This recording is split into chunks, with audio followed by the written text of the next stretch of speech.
ہمارے کابرین، ہمارے بڑے، حرام تو بہت دور کی بات ہے نا، حرام کے تو وہ قریب بھی نہیں جاتے تھے، حرام کے مشابہ چیزوں سے اور شک والی چیزوں سے بھی اتنے احتیاط کرتے تھے۔ حضرت امام اعظم ابو حنیفہ رحمۃ اللہ علیہ کے بارے میں آتا ہے کہ ان کے زمانے میں ایک شخص ان کے پاس آیا اور آ کر عرض کیا کہ حضرت میری بکری گم ہو گئی۔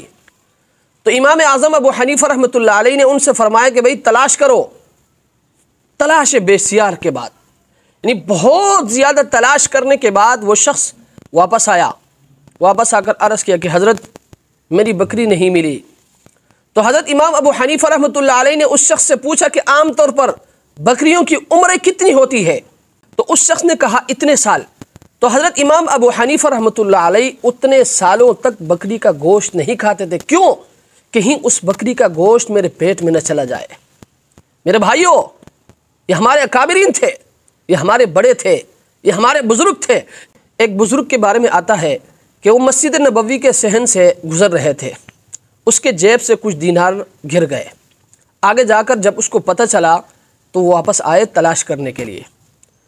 جب واپس آئے تو انہوں نے دیکھا کہ ایک جگہ میں کچھ دینار پڑے ہوئے تھے اور وہ انہی کے تھے، لیکن اچانک پھر دل میں خیال آیا کہ ہو سکتا ہے یہ دینار کسی اور کا ہو، نہیں اٹھایا، واپس چلے گئے۔ میرے بھائیوں، حرام کی چیزوں سے اور حرام کے مشابہ چیزوں سے اور ان چیزوں سے جس میں ایک شک ہوتا تھا، ہمارے اکابر، ہمارے بزرگ اتنے احتیاط کرتے تھے۔ اس لیے آج میں آپ سے بھی گزارش کروں گا کہ حرام کی چیزوں سے آپ نے اپنے آپ کو دور رکھنا ہے۔ حرام تو بڑی دور کی بات ہے، حرام کے مشابہ چیزوں سے بھی اور شک والی چیزوں سے بھی آپ نے اپنے آپ کو دور رکھنا ہے۔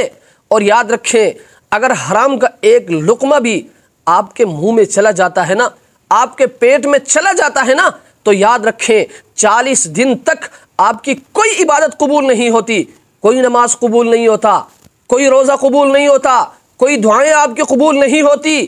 اس لیے آپ نے حرام کی چیزوں سے اور حرام کے مشابہ چیزوں سے اور شک والی چیزوں سے اپنے آپ کو دور رکھنا ہے، اپنے آپ کو بچانا ہے، اپنے بچوں کو بچانا ہے، اور جو آپ کے ماتحت لوگ ہیں آپ نے ان کو بھی بچانا ہے۔ اور یاد رکھیں، آج جب ہمارا بچہ کہیں جاتا ہے کمانے کے لیے، 2-3 مہینے کے بعد 2-3 لاکھ روپے لے کر جب واپس آتا ہے، باپ بڑا خوش ہوتا ہے، بھائی بڑا خوش ہوتا ہے، بہنیں بڑی خوش ہوتی ہیں، ماں بڑی خوش ہوتی ہے، لیکن کسی میں یہ جرأت نہیں ہوتی کہ اس بچے کو بٹھائے، ان سے پوچھے کہ بیٹا آپ تو مزدوری کے لیے گئے تھے، 3 مہینہ آپ نے مزدوری کی، 3 لاکھ روپے کما کر کہاں سے لایا، کیسے لایا، کس نے دیا، اتنی بڑی تنخواہ کہاں سے آ گئی؟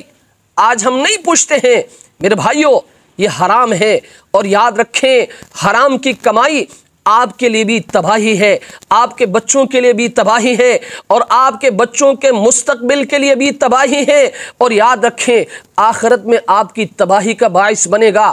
اس لیے جب بھی آپ کا بچہ کم وقت میں زیادہ پیسے کما کر لاتا ہے اور آپ کو شک ہو تو آپ ضرور انہیں بٹھائیں، ان سے پوچھیں کہ بیٹا یہ پیسہ آپ نے کہاں سے لایا، اتنے کم وقت میں اتنا زیادہ پیسہ آپ نے کیسے کمایا، آپ نے کیسے لایا، آپ کی تنخواہ کتنی تھی، آپ مہینے میں کتنے کماتے تھے، اور اتنے مہینوں کے بعد کتنا پیسہ بنتا ہے۔